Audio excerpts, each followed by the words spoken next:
मठाधीश मठाधीश, बटेंगे तो कटेंगे, जुड़ेंगे तो जीतेंगे जैसे नारों के बीच यूपी में सियासी तपिश बढ़ती जा रही है। 20 नवंबर को होने वाले उपचुनाव के सियासी रण में बाजी कौन मारेगा, इसको लेकर सभी पार्टियों ने पूरी ताकत झोंक दी है। और इन सब के बीच में टाइम्स नाउ नवभारत की टीम पहुंची है मिर्जापुर के मझवा विधानसभा सीट में। मझवा के मन में क्या है, मझवा की जनता आखिर चाहती क्या है? क्या मझवा में एक बार फिर से कमल खिलेगा या फिर पहली बार यहाँ पर दौड़ेगी साइकिल? और इन सब के बीच में 14 साल बाद उपचुनाव में भाग ले रही बीएसपी क्या दोनों ही पार्टियों का खेल बिगाड़ेगी? आज होगी इसी बात की पड़ताल।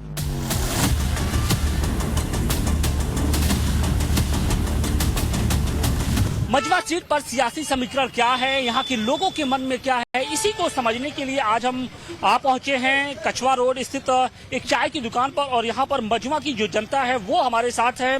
हम उनसे जानने की कोशिश करेंगे कि इस बार के विधानसभा के उपचुनाव में उनके मुद्दे क्या हैं, किन मुद्दों के आधार पर वो इस बार वोट डालेंगे। अगर मझवा की बात करें तो यहाँ पर त्रिकोणीय मुकाबला बताया जा रहा है। समाजवादी पार्टी, भाजपा और बीएसपी के बीच में त्रिकोणीय मुकाबला है। और इन सब के बीच में यहाँ का जो जातिगत एक तरीके से समीकरण है वो हर बार चुनाव पर हावी रहा है। तो यहाँ के लोगों से ही हम बात करने की कोशिश करें। क्या नाम है सर आपका? रतन सिंह नाम मेरा नाम है। रतन भाई, ये बताइए कि इस बार का मूड क्या है मझवा का? क्योंकि अगर हम पिछले लोकसभा चुनाव की बात करें तो पूरे पूर्वांचल में एक तरीके से समाजवादी पार्टी की आंधी चली थी। बावजूद इसके जो मिर्जापुर की सीट थी वो एनडीए के खाते में गई थी। तो उस आधार पर इस उपचुनाव को किस तरीके से आप देख रहे हैं? मिर्जापुर की जनता और इस मझवा विधानसभा की जनता ने माननीय मोदी जी एवं योगी जी के कार्यों पर ही वोट दिया है। और हमारी सांसद की प्रत्याशी थी बहन अनुप्रिया पटेल जो केंद्रीय मंत्री हैं, उनके कार्यों पर मोहर लगाया अपना, तभी वो सांसद बनी हैं। इस बार मझवा विधानसभा उपचुनाव में फिर एनडीए की प्रत्याशी भारतीय जनता पार्टी की पूर्व विधायिका बहन सुशील मौर्य जी हैं, वो अपना फिर बम्पर ओर से जीतेंगी। देखिए, इस बात से आप इनकार नहीं कर सकते हैं कि पिछले बार जब लोकसभा चुनाव हुआ था और इस बार के लोकसभा चुनाव में जो जीत का अंतर था वो कम हुआ था। तो जाहिर तौर पे जो बीजेपी को लेकर लोगों के मन में जो थोड़ी सी आशंका है वो डाल रहा हूँ कि विपक्षियों ने टकाटक नारा दिया। हाँ। जनता 2-4 महीने में जान लगी टकाटक कहाँ गया, फुर हो गया टकाटक। इसलिए पब्लिक जान गई है, जनता कर रही है हम मोदी जी को वोट देंगे, मोदी जी के कार्यों पर, योगी जी के करागे विकास कार्यों पर। बताइए योगी जी, मोदी जी, ऐसा कोई घर नहीं है, ऐसा कोई व्यक्ति इसको लाभ न मिला हो। ये बताइए कि बटोगे कटोगे के नारे की जरूरत क्या है? क्या आपको लगता है कि लोग यहाँ पे बट रहे हैं और कट जाएंगे? नहीं, यहाँ सब में एकता है, सुम्मत है, किसी तरह की कोई बुराई नहीं है। तो फिर बीजेपी वाले योगी जी काहे कह रहे हैं कि बटोगे तो कटोगे? कौन काटेगा उनको? पब्लिक काटेगी, और कौन काटेगा उनको? किसको काट रहा है, कौन कट रहा है यहाँ? भाई अब क्या अब कुछ कहा नहीं जा सकता। हाँ। समझ रहे नहीं, वैसे योगी जी काम बढ़िया कर रहे हैं, ऐसी बात नहीं है। नहीं, ऊपरी मन से कह रहे हैं कि बस दिल से कर रहे हैं, दिल से कह रहे हैं। हाँ। अच्छा, उनकी कौन सी जो योजनाएं हैं वो आपको अच्छी लगी, कौन सी बातें अच्छी लगी बीजेपी? उन्होंने जनता को मकान दिया, रोजी दिया, शांति एरिया में गुंडागर्दी नहीं है, अपवाद नहीं है, किसी तरह की परेशानी नहीं है आम आदमी को, कोई गुंडापन नहीं रहा इस समय। लेकिन कुछ लोग तो कहते हैं, समाजवादी पार्टी कहती है कि नहीं, वो मुसलमानों को टारगेट करते हैं, जो योजनाएं हैं उनके तक नहीं पहुंच पाती है, एनआरसी के नाम पर उनको प्रताड़ित किया जा रहा है। तो क्या आप लोग को लगता है कि वाकई योगी जी? कुछ ऐसे भी दलाल हैं जिसका काम नहीं उल्लू सीधा हो रहा है तो एक दूसरे का खिलाफ तो कार्रवाई करेंगे, जबकि ये आदित्यनाथ योगी बहुत बढ़िया काम कर रहे हैं। मिर्जापुर 10 साल पीछे भी है, आज भी पीछे है। मिर्जापुर में कोई विकास नहीं है। बताइए कौन सा विकास है मिर्जापुर में? न रोड है, न फोर्ड है। आप चले जाइए पीपा पुल पे, 10 बजे के बाद पूरा नरिया कुप है, एक झालर न एक बत्ती लगी हुई है। कहाँ से बात कर रहे हैं विकास है? जाकर देखिए भटौली वाले पुल पे। भारतीय जनता पार्टी की सरकार में ही ये पीपा पुल से पुल बनाया गया। जिस पीपा पुल की ये बात कर रहे हैं, जो समाजवादी पार्टी से प्रत्याशी रहे हैं, रमेश बिंद यहाँ 15 साल विधायक रहे हैं। समाजवादी पार्टी के शासनकाल में 15 साल विधायक थे, वो पुल नहीं बन पाया। लेकिन भारतीय जनता पार्टी की जब सरकार बनी है, यही बहन सुचिस्मिता मौर्य जब यहाँ विधायक बनी तो उनके 2 साल के कार्यकाल में ये पीपा पुल से पुल बन के तैयार हो गया।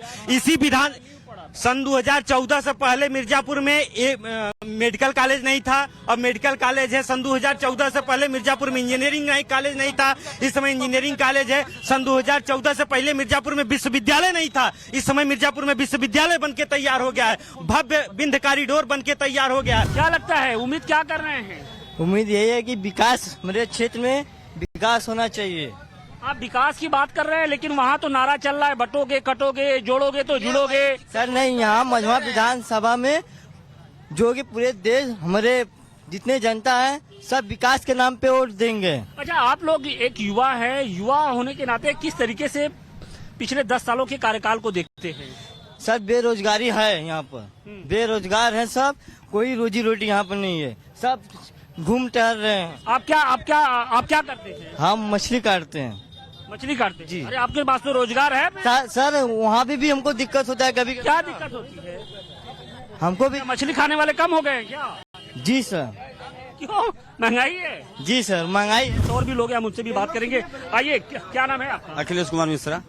मिश्रा जी, क्या कहेंगे जातिगत समीकरण के आधार पे क्या नजर आता है आपको, चूंकि आप यहाँ के हैं, लोकल मुद्दे कितने हावी हैं, या फिर आपको लगता है कि इस बार भी सिर्फ जात पात पे ही यहाँ इस बार भी वोट पड़ेगा? देखिए, भाजपा तो इसी लाइन पे ले जा रही है। किस लाइन?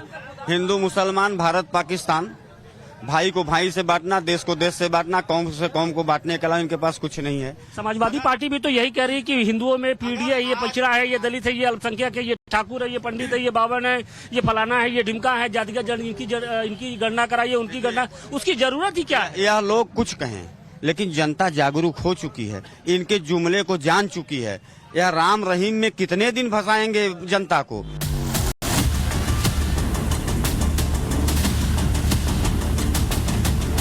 आमतौर पे ये धारणा रहती है कि बीएसपी उपचुनाव नहीं लड़ती है, लेकिन 14 सालों के बाद ये मिथक अब टूट चुका है।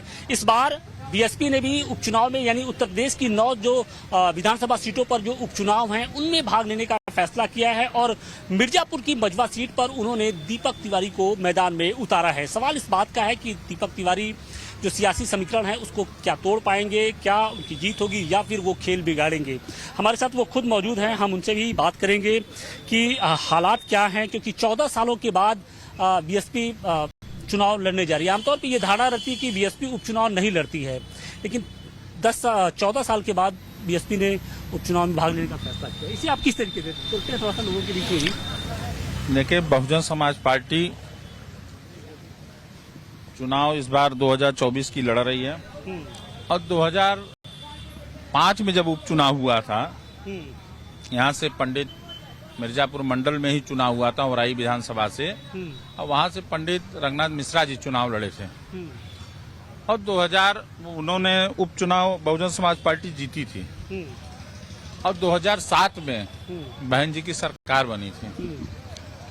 इस बार भी 2024 में बहुजन समाज पार्टी उपचुनाव लड़ रही है, और यहाँ से दीपक तिवारी चुनाव लड़ रहे हैं।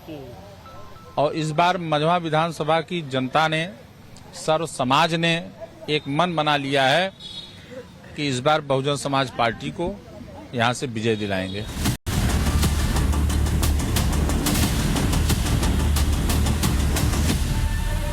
मिर्जापुर की मझवा सीट पर कांटे की टक्कर देखने को मिल रही है। हमारे साथ बातचीत के लिए मौजूद है बीजेपी कैंडिडेट सुष्मिता मौर्य जी। किस तरीके से इस बार के उपचुनाव को देखती हैं, क्योंकि पहले 13 तारीख को था, अब 20 तारीख चुनाव डेट बढ़ गई है, समाजवादी पार्टी इसको लेकर हमलावर है। सबसे पहले इसी को लेकर बात करते हैं। ये निर्वाचन आयोग का जो भी फैसला है वो सिरोधार्य है, और हम लोग को और समय मिला है, हम लोग और मेहनत करेंगे और पार्टी को जिताएंगे। मुद्दे क्या क्या हैं, किन मुद्दों के आधार पर इस बार आप मैदान में हैं? जी, भाजपा का सदैव से मुद्दा रहता है विकास का, तो मैं भी अपने स्थानीय क्षेत्र मझवा विधानसभा में पूर्व में बहुत सारे विकास के कार्य हुए हैं, और आगे जो भी बचे हुए हमारे विकास कार्य हैं उनको पूर्ण करने का कार्य करूंगी। विपक्ष जो है, जो समाजवादी पार्टी है, वो पीडीए को लेकर बहुत उत्साहित नजर आ रही है। पिछड़ा, दलित, अल्पसंख्यक की बात वो करते हैं। जहां भी अखिलेश यादव जाते हैं वो इन्हीं 3 चीजों की जिक्र करते हैं। उसकी काट आप लोग किस तरीके से इस बार कोई जगह नहीं। सदैव हमारा विकास का ही मुद्दा रहा है। वो परिवारवाद करते हैं, हम विकासवाद करते हैं। उन्होंने बात कही होगी पीडीए की, तो सत्ता तो उनकी ही थी। बता दें कि कहाँ उन्होंने विकास किया है। क्या बिजली केवल सैफई में आनी थी? 75 जिलों में नहीं आनी थी अगर वो पीडीए की बात करते हैं। क्या पिछली बार जिस तरीके से आरक्षण की बात हो रही थी, जातिगत जनगणना की बात होती, तो कहीं ना कहीं समाज भी उसमें उलझ कर रह गया था। क्या वो इस बार भ्रम टूटेगा? निश्चित तौर पे टूटेगा। जनता बहुत जागरूक है, जनता सबको जानती है और वो इसका जवाब भी देगी। शुक्रिया बातचीत के लिए। तो ये थी मजवा से भारतीय जनता पार्टी की उम्मीदवार सुष्मिता मौर्य, जिनका साफ तौर पे कहना है कि उनका सिर्फ और सिर्फ एक ही एजेंडा है, विकास, और विकास के ही मुद्दे पर वो इस बार विधानसभा चुनाव लड़ रही है। मजवा से केस के साथ आशुतोष सिंह, टाइम्स ऑफ भारत।